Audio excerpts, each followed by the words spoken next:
Eu vou comentar esse texto e não vou demorar porque eu quero falar um pouco do livro, dos livros. Atos, capítulo de número 20.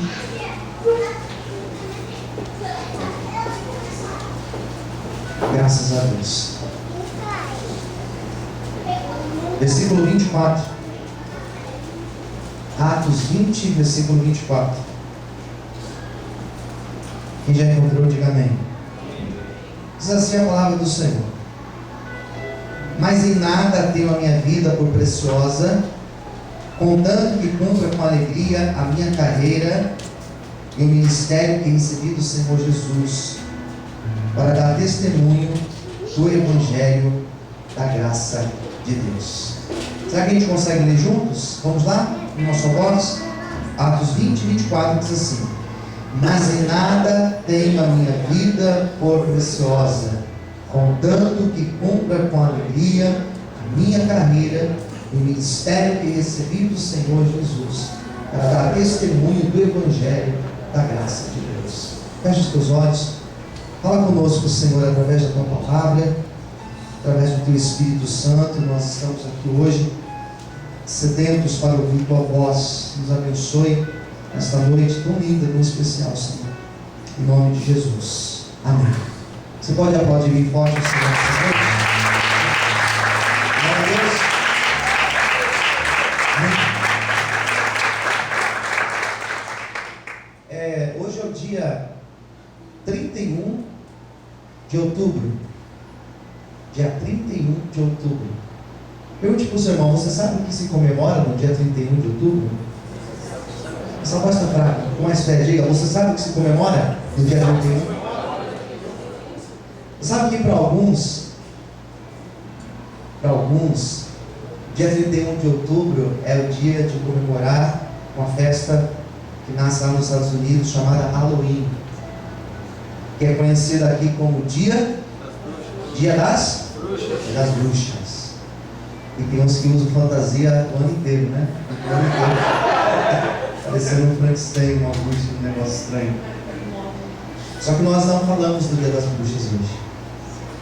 Dia 31 de outubro, para quem não sabe, é o dia que nós comemoramos a Reforma Protestante. Mais uma vez, pergunte para quem está ao seu lado: você sabe o que é Reforma Protestante? Amém? É um termo que nós usamos de um fato histórico que aconteceu daqui a 2 anos. Se completa 500 anos, daqui a 2 anos, em 1517, então daqui a 2 anos se comemora 500 anos que ocorreu a Reforma Protestante, que foi um marco histórico dentro da igreja e aconteceu no dia 31 de outubro. O que é isso, essa Reforma Protestante? O que isso tem a ver com o texto que eu li para vocês? O que tem a ver com a noite de hoje? Bom, eu me senti muito incomodado, porque em todos esses anos que eu sou pastor, eu não me lembro de nenhuma vez eu ter subido no altar da igreja no dia 31 de outubro e ter pregado sobre isso. Não lembro de algum momento ter falado disso. Não sei se você já ouviu algum pastor, de repente na igreja que você já congregou ou congrega, comentar sobre isso. E hoje eu pensava, e lembrando desse texto, hoje na verdade eu não ia nem pregar, eu ia somente comentar dos livros e pronto. Mas eu me senti muito motivado a falar sobre isso. Porque a Reforma Protestante foi uma divisão da igreja. Até essa época existia a Igreja Católica. A Igreja Católica chamada Romana, a Igreja Católica do Oriente, a Igreja Ortodoxa. E nós éramos uma só igreja, digamos assim, com os mesmos credos, com as mesmas crenças, com os mesmos ritos, com as mesmas liturgias. Não existia uma outra forma de pensar, era só uma maneira de pensar sobre isso. Mas a igreja nessa época, ela não andava bem. A igreja nessa época, ela estava desvirtuada. Ela estava caminhando por um lado que não estava indo muito bem. Era uma igreja que tinha se ligado ao Estado, ao poder, à política daquela época. Isso foi um problema muito grande para a igreja. Misturar a igreja com o governo, com o poder. Isso sempre foi problema. A igreja começou a visar muito o lado financeiro. Então existia um abuso muito grande da igreja do povo. Um povo que na maioria não era esclarecido. Um povo que na maioria não sabia nem ler nem escrever. Aqueles que sabiam escrever, mesmo sabendo escrever e ler, eles não tinham a Bíblia em mãos. A única Bíblia que existia, a única tradução que existia, os cultos não eram feitos nas suas línguas normais, mas eram feitos em latim. Quem sabe latim? Poucas pessoas sabiam essa língua clássica. Então foi nessa época que acontece aquilo que nós chamamos de uma grande reforma protestante, onde um padre, um monge chamado Martinho Lutero, um monge alemão que era agostiniano, ele trouxe uma outra forma de pensar sobre Cristo. E na verdade ele não foi o precursor. Algumas pessoas falam que ele foi o precursor, mas não, que antes dele outros já falavam sobre isso. Alguns outros nomes dentro da história já falavam acerca dessa possível reforma que deveria existir. E eu lembro que certa vez estudando sobre um homem chamado Jerônimo Savonarola, que viveu 100 anos antes de Martinho Lutero. Ele disse: vocês podem me calar, vocês podem até me matar, não importa o tempo que for, Deus vai levantar alguém para trazer uma reforma sobre a igreja. 100 anos depois, Martinho Lutero surge. Então teve outros nomes, John Wycliffe em inglês, teve outros nomes aí em outros países da Europa que tiveram essa maneira diferente de pensar, mas um marco de fato aconteceu com esse tal Lutero. E Lutero, ele, no dia 31 de outubro, ele coloca, e aqui foi o marco, ele coloca na porta do castelo em Wittenberg 95 teses, 95 situações, 95 pontos que ele estava em desacordo com a Igreja Católica Romana. E aí então surge a Reforma Protestante. Por que eu li o texto de Atos? Porque as palavras de Paulo, esse Lutero entendeu. As palavras de Paulo, está aqui em Atos, capítulo de número 20, foram as seguintes: mas em nada eu tenho a minha vida por preciosa. Minha vida não é preciosa. O importante é que eu cumpra com alegria a minha carreira e o ministério que eu recebi do Senhor Jesus. Fala para quem está ao seu lado: o Senhor te chamou também. Com mais fé, diga: o Senhor te chamou também para uma grande obra. Diga assim: aconteça o que acontecer. Diga para essa pessoa assim: olha, cumpra o chamado de Deus na tua vida. Amém? Será que você pode aplaudir e glorificar ao Senhor Jesus nessa noite? Você pode glorificar o Senhor? Amém? Então ele não estava preocupado se aquilo custaria a vida dele. Os homens que assumiram a postura junto com ele não tinham preocupação naquilo que poderia acontecer. E esse movimento cresce, esse movimento expande, e a Europa começa a ser tomada por esse movimento, começando na Alemanha, depois vai para a França, vai para a Suíça, vai para o Reino Unido, começa a se espalhar pelo mundo, começa a atingir a América, e as coisas elas vão acontecendo e criando uma grande proporção. E dentro da reforma, e aqui é algo que nós precisamos entender muito bem, porque talvez alguém pergunte para você: por que você é evangélico? Qual a diferença de você ser evangélico e você ser católico? E para sintetizar as grandes mudanças, as grandes diferenças que Lutero trouxe, ele coloca 5 pontos. Quantos pontos eu disse? 5. E são chamados as 5 solas. E solas não é essa sola de sapato que nós estamos usando. Solas é uma palavra latim que significa somente. Ele então apresenta cinco ideias, 5 somente, que representa muito bem onde nós fundamentamos a nossa crença em Cristo. Primeira coisa que Lutero vai falar, que toda a nossa doutrina cristã, ela está fundamentada na ideia somente pela fé, que no latim significa sola fides, somente pela fé, dizendo que nós somos salvos pela fé. Nós temos acesso e somos justificados não pelas obras, mas pela fé. Ninguém é salvo porque é uma pessoa boa, porque tem boas práticas, porque é uma pessoa que merece ser salvo. Nós não merecemos ser salvos. Nós somos salvos somente pela fé, e é pela fé que nós somos justificados. Você pode aplaudir o Senhor por isso? Esse é o primeiro ponto.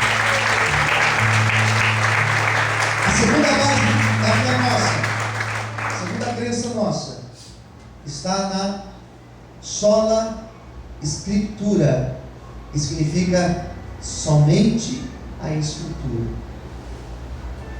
Sexta-feira ontem, eu tive que dar uma aula na faculdade. Tem uma professora, uma doutora, formada na Bélgica, extremamente capaz, muito inteligente, e ela dá uma disciplina chamada Mariologia, e o nome já diz, é o estudo sobre Maria.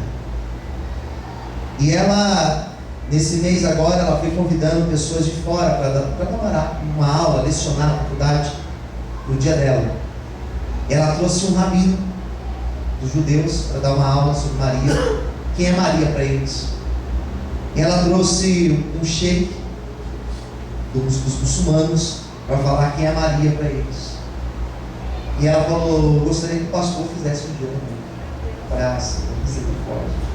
Eu não queria, não me senti confortável.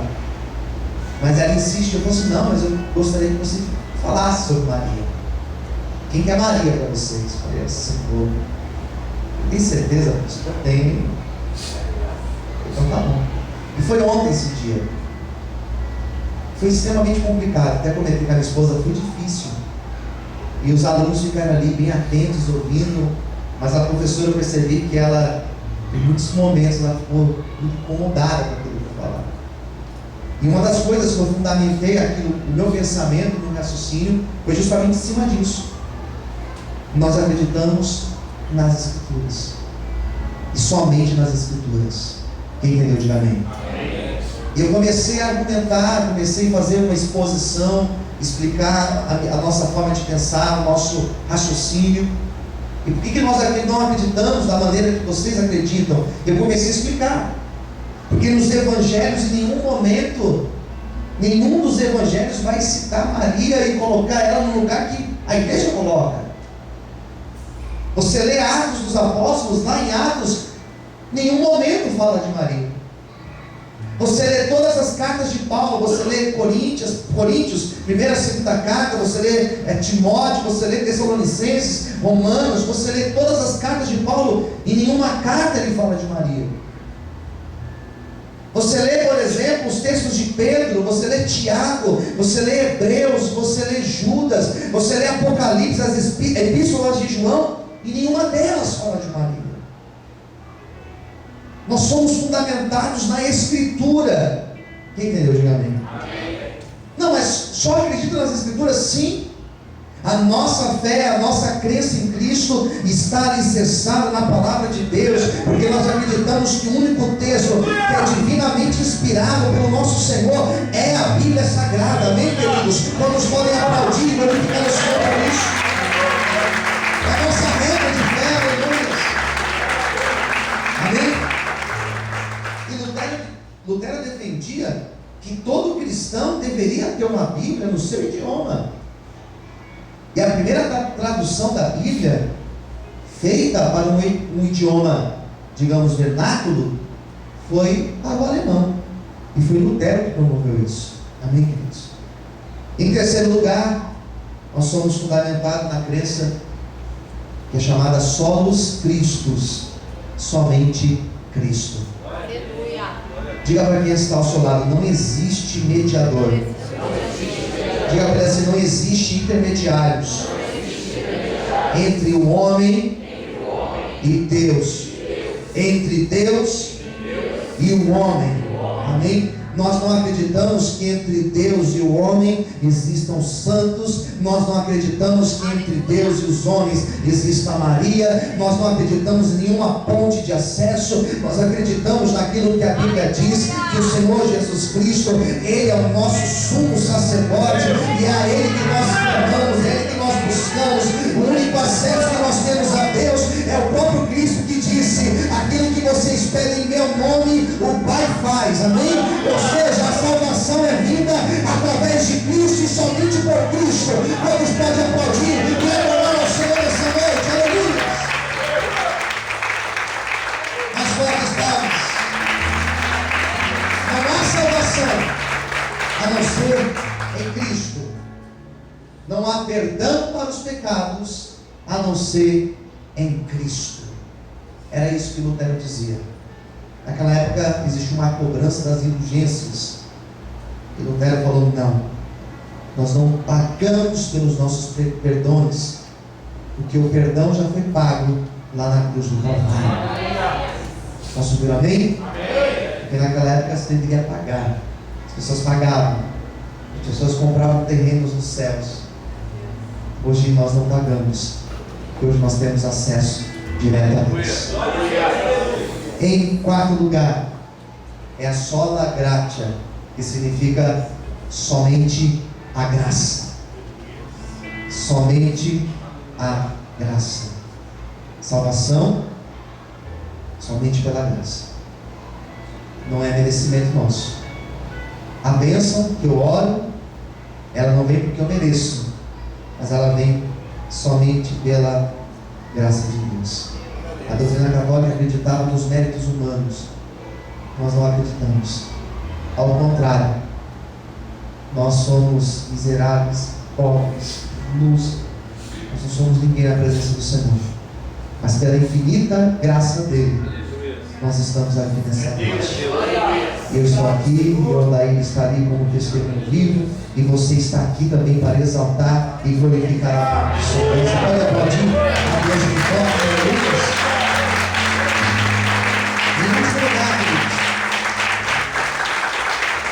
Em quinto e último lugar, só lhe deu glória. Glória somente a Deus. Nós não glorificamos ao homem, nós não exaltamos ao homem, nós não nos curvamos aos homens, e nem a um outro santo, que ninguém é digno de adoração. Toda a nossa adoração é dada somente ao Senhor. A diferença nossa, para talvez qualquer outra das outras religiões, os nossos joelhos, eles se dobram apenas perante o Deus Criador dos céus e da terra, perante o Deus que criou todas as coisas. Por isso nós não nos curvamos ao homem, por isso nós não nos curvamos a uma imagem de escultura, por isso nós não nos curvamos a um quadro, por isso que nós não nos curvamos a uma fotografia, nós não nos curvamos a nada, nós nos curvamos apenas perante o Senhor Jesus, amém? Por isso a nossa oração é Ele, o nosso louvor é para Ele, a nossa adoração é para Ele, esse culto de hoje é para Ele, amém? A nossa vida pertence a Ele. Todos podem adorar e exaltar ao Senhor essa noite, aleluia! Glória a Deus! Amém! Por isso que Paulo, quando ele escreve esta carta, ou melhor, quando ele passa por esse episódio, por essa grande luta, e ele fala: a minha vida não é mais preciosa. Ele sabia, na verdade, viver é Cristo, e o morrer é lucro. Porque se nós morremos hoje, nós sabemos para onde nós vamos. Se nós morrermos hoje, nós não vamos para o purgatório. Nós não precisaremos que ninguém acenda velas para nós. Nós morremos hoje, nós sabemos que lá no céu seremos recepcionados pelo próprio Cristo Jesus. Será que você pode adorar e exaltar o Senhor por isso? Aleluias! Amém?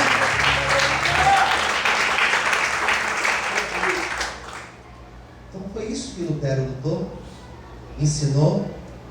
Foi isso que Calvino lá na França ensinou.